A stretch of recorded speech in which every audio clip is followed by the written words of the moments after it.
ഇന്ന് നമ്മൾ മാങ്ങച്ചാറാണ് ഉണ്ടാക്കുന്നത്. ഇതെൻ്റെ റെസിപ്പിയല്ല, എൻ്റെ അമ്മയുടെ ഒരു റെസിപ്പിയാണ്. അമ്മ ഒരുപാട് കാലങ്ങൾക്ക് മുമ്പേ ഉണ്ടാക്കുന്ന ഒരു മാങ്ങച്ചാറാണിത്. ഞങ്ങളൊക്കെ സ്കൂളിൽ പഠിക്കുന്ന സമയത്തൊക്കെ ലഞ്ച് ബോക്സിലൊക്കെ വെച്ചിരുന്ന അച്ചാറാണിത്. ഞങ്ങളുടെ ഫ്രണ്ട്സിനൊക്കെ ഒരുപാട് ഇഷ്ടമാണ് ഈ അച്ചാർ. പക്ഷേ ഇപ്പോൾ എല്ലാവരും ഉണ്ടാക്കുന്നുണ്ട് ഇത്. ആദ്യം തന്നെ മാങ്ങ കഴുകി നമ്മൾ തുടച്ച് വെള്ളമൊക്കെ തുടച്ച് കളഞ്ഞിട്ട് കട്ട് ചെയ്ത് ഉപ്പ് കുഴച്ച് വെക്കണം.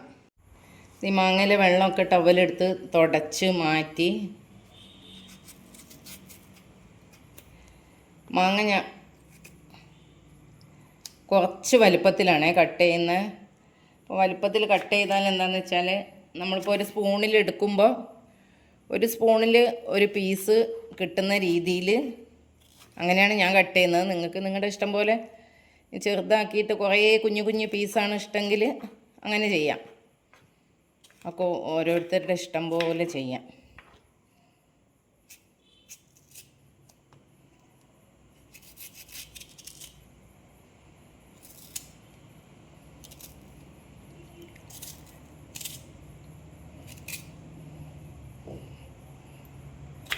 നാടൻ മാങ്ങയാണ്. എൻ്റെ വീട്ടിൽ നിന്ന് കൊണ്ടുവന്ന നദിക്കോടിയിൽ നിന്ന് കൊണ്ടുവന്ന നാടൻ മാങ്ങയാണ്.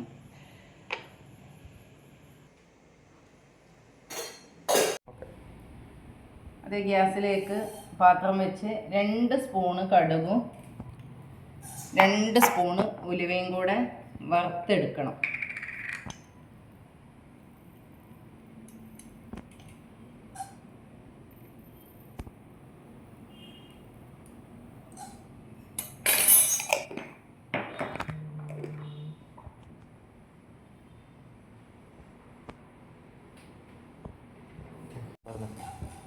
ഈ കടുക് ഉലുവയും കൂടെ നന്നായിട്ട് ചൂടായി കഴിഞ്ഞിട്ട് ഇത് തണുത്തതിന് ശേഷം പൊടിച്ചെടുക്കണം. ഇതിലേക്ക് നമ്മൾ വിനാഗിരി തീരെ ചേർക്കുന്നില്ല. കാശ്മീരി മുളക്, വെളുത്തുള്ളി, ഇഞ്ചി ചതച്ചത്, കുറച്ച് വെളുത്തുള്ളി മുഴുവനോട്, വലുതാണെങ്കിൽ ഒന്ന് കട്ട് ചെയ്തിട്ടിടാം. അത്രയാണ് ഇതിൽ വേണ്ടത്. പിന്നെ കായം ഞാൻ കായപ്പൊടിയല്ല, ഞാൻ കായം ആണ് ഉപയോഗിക്കുന്നത്. അപ്പോൾ കായം ഒന്ന് എണ്ണയിൽ വറുത്തെടുത്തിട്ട് തണിഞ്ഞതിന് ശേഷം ഈ കടുക് ഉലുവയും പൊടിച്ചെടുക്കുമ്പോൾ ആ മിക്സിയിലിട്ട് പൊടിക്കുകയാണ് ചെയ്യുന്നത്. ചിലർ പൊടിയായിരിക്കും, ഞാനിവിടെ കായത്തിൻ്റെ പൊടി അങ്ങനെ യൂസ് ചെയ്യാറില്ല.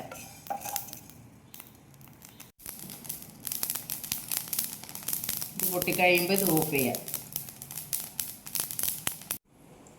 ചൂടായ പാത്രത്തിലേക്ക് നല്ലെണ്ണ ഒഴിച്ചു കൊടുക്കുക.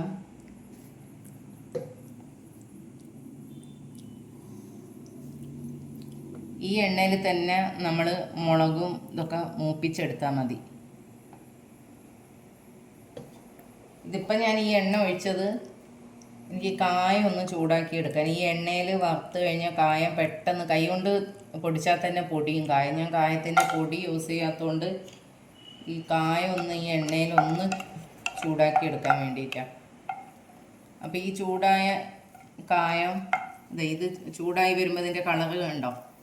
ഈ ചൂടായ കായം നമ്മൾ നേരത്തെ കടുക് ഉലുവയും വറുത്ത് വെച്ചില്ലേ, ആ കടുക് ഉലുവയും വറുത്ത് പൊടിക്കുന്ന സമയത്ത് അതിൻ്റെ കൂടെ ഈ കായം കൂടെ ഇട്ട് പൊടിച്ചാൽ മതി.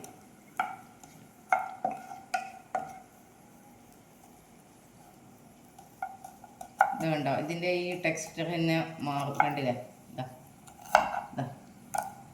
പെട്ടെന്ന് പൊടിഞ്ഞു വരും. നമ്മൾ കൈ കൊണ്ടാക്കിയാൽ തന്നെ അത് പൊടിഞ്ഞു വരും ഈ കായം.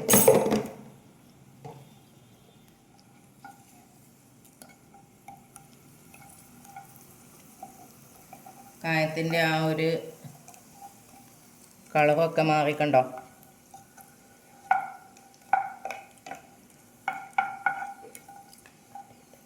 ഇതൊക്കെയാണ് നമുക്ക് വേണ്ടുന്ന സാധനങ്ങൾ.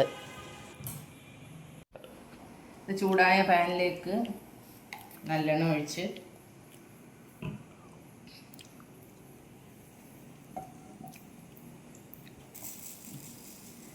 കുറച്ച് കടുക് ഇട്ട് കൊടുക്കണം. അതിലേക്ക് കുറച്ച് ചൂടായ പാനിലേക്ക് കടുക് ഇട്ടിട്ടുണ്ട്.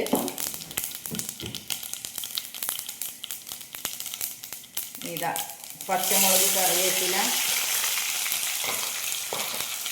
ചതച്ച് വെച്ച ഇഞ്ചി വെളുത്തുള്ളി കുറച്ച് ചതച്ച് വെച്ചിട്ടുണ്ട്. വെളുത്തുള്ളി കുറച്ച് ഞാൻ മുഴുവനോട് ഇട്ടിട്ടുണ്ട്. വലുതൊക്കെ ഒന്ന് കീറിയിട്ടിട്ടുണ്ട്. ചില ആൾക്കാർ വെളുത്തുള്ളി ഇങ്ങനെ ഇടൂല, ഈ ചതച്ചത് മാത്രമേ ഇടുള്ളൂ. ഞാൻ എന്താണെന്ന് വെച്ചാൽ ഹസ്ബൻഡിന് ഇഷ്ടമാണ്, ഏത് അച്ചാറിൻ്റെ കൂടെ ഇടയ്ക്ക് വെളുത്തുള്ളി കഴിക്കുന്നത് ഹസ്ബൻഡിന് ഇഷ്ടമാണ്. അപ്പോൾ അതുകൊണ്ടാണ് ഞാനിവിടെ വെളുത്തുള്ളി കൂടുതലിട്ട്. ഞാൻ പറയാറുണ്ട്, എല്ലാം എന്ത് ഉണ്ടാക്കുന്ന സമയത്ത് ഞാൻ പറയാറുണ്ട്, ഇൻഗ്രീഡിയൻസ് ഒക്കെ ഓരോരുത്തരുടെ വീട്ടിലുള്ള ആൾക്കാരുടെ ടേസ്റ്റ് അനുസരിച്ച് കുറച്ചും കൂട്ടിയൊക്കെ അങ്ങനെയൊക്കെ ചെയ്യാം. നമ്മുടെ വീട്ടിലുള്ള ആൾക്കാരുടെ ടേസ്റ്റ് അനുസരിച്ച് അതേപോലെ ചെയ്യാം. നമുക്ക് കൂട്ടിയും കുറച്ചൊക്കെ ഇരിക്കാം. അങ്ങനെയാണ് ഓരോരോ പുതിയ പുതിയ റെസിപ്പിയൊക്കെ ഉണ്ടാകുന്നത്.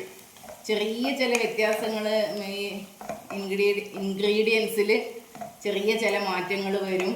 അങ്ങനെയൊക്കെയാണല്ലോ ഓരോന്ന് പുതിയ പുതിയ റെസിപ്പിയൊക്കെ കണ്ടുപിടിക്കുന്നത്. അപ്പോൾ നമ്മളെ വീട്ടിലുള്ള ആൾക്കാരെ ഇഷ്ടം. എനിക്കിപ്പോൾ ശ്യാമേട്ടന് ഈ വെളുത്തുള്ളി കടിക്കാൻ ഇഷ്ടമായതുകൊണ്ടാണ് ഞാൻ ഇത്രയും വെളുത്തുള്ളി ഇട്ടത്.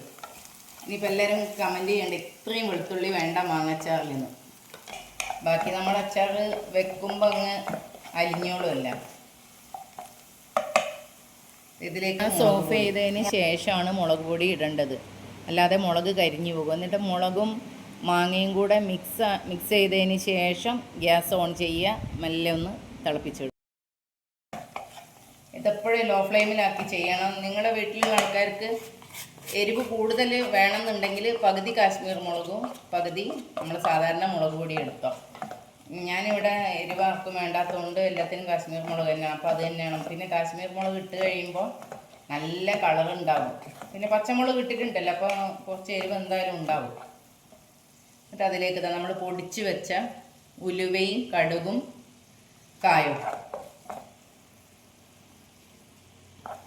വേണമെന്നുണ്ടെങ്കിൽ നമുക്ക് കുറച്ച് ലാസ്റ്റ് ആഡ് ചെയ്ത് കൊടുക്കാം.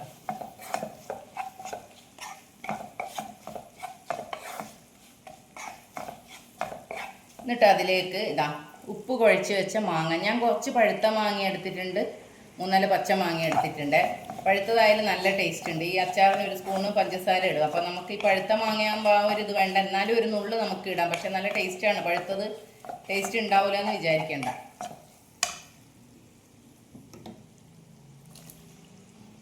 മാങ്ങ ഉപ്പ് ഒഴിച്ച് വെച്ചതുകൊണ്ടാണ് ആ വെള്ളം ഇറങ്ങിയത്. ഇതിലേക്ക് 1 സ്പൂണ് പഞ്ചസാര ഇടാം. ഞാനിപ്പോൾ എടുത്തത്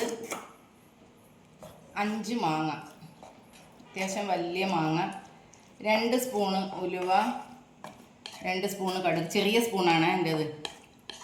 പിന്നെ ഒരു ചെറിയ പീസ് കായം. കായമൊക്കെ നിങ്ങളുടെ ഇഷ്ടം പോലെ, ചിലർക്ക് കായത്തിൻ്റെ ടേസ്റ്റ് ഇഷ്ടമാവുമായിരിക്കും. ഞാൻ ചെറിയ പീസാണ് എടുത്തത്. പിന്നെ 2 തുടം വെളുത്തുള്ളി, കുറച്ച് ചതച്ചതും കുറച്ച് മുഴുവനോട് ഇട്ടത്, 4 സ്പൂണ് കാശ്മീർ മുളക്, 3 പച്ചമുളക്, ഉപ്പ് പിന്നെ മാങ്ങയിൽ കുഴച്ച് വെച്ചതാണല്ലോ.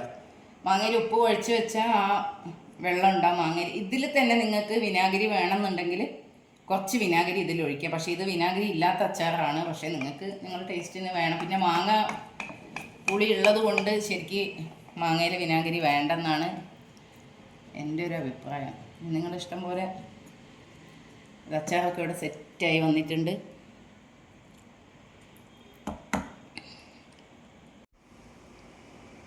നമ്മൾ അച്ചാർ ഇവിടെ റെഡി ആയിട്ടുണ്ട്. നിങ്ങളെ മുളക് പൊടി ഇടുന്നതിന് മുമ്പേ ഗ്യാസ് ഓഫ് ചെയ്യണേ. എനിക്കത് പറയാൻ മറന്നു പോയത്. അല്ലെങ്കിൽ മുളക് പൊടി ചൂടായി കരിഞ്ഞും എന്തോ ഒരു കയ്പ്പൻ ഒരു ടേസ്റ്റ് ആയിരിക്കും. അപ്പോൾ മുളക് പൊടി ഇടുന്നതിന് മുമ്പേ ഗ്യാസ് ഓഫ് ചെയ്തിട്ട് മുളക് പൊടി ഇട്ട് ഒന്ന് മാങ്ങയും കൂടെ ഇട്ട് ചെയ്താൽ മതി ഇത്. പിന്നെ അച്ചാർ ഉണ്ടാക്കുമ്പോൾ നമ്മൾ ശ്രദ്ധിക്കേണ്ടത് എന്താണെന്ന് വെച്ചാൽ എപ്പോഴും നമ്മൾ അച്ചാർ ഗ്ലാസ് ബോട്ടിൽ തന്നെ അച്ചാർ നമ്മളെപ്പോഴും, ഇതിപ്പോൾ തണുത്തതിന് ശേഷമാണ് ഞാൻ ബോട്ടിലേക്ക് മാറ്റുന്നത്. അച്ചാർ എപ്പോഴും നമ്മൾ ഗ്ലാസ് ബോട്ടിൽ തന്നെ ഇട്ട് വെക്കുന്നത് എപ്പോഴും നല്ലത്. നിങ്ങൾ ഇതേപോലെ അച്ചാർ ഉണ്ടാക്കിയിട്ട് ഒന്ന് കമൻറ്റ് ചെയ്യണേ.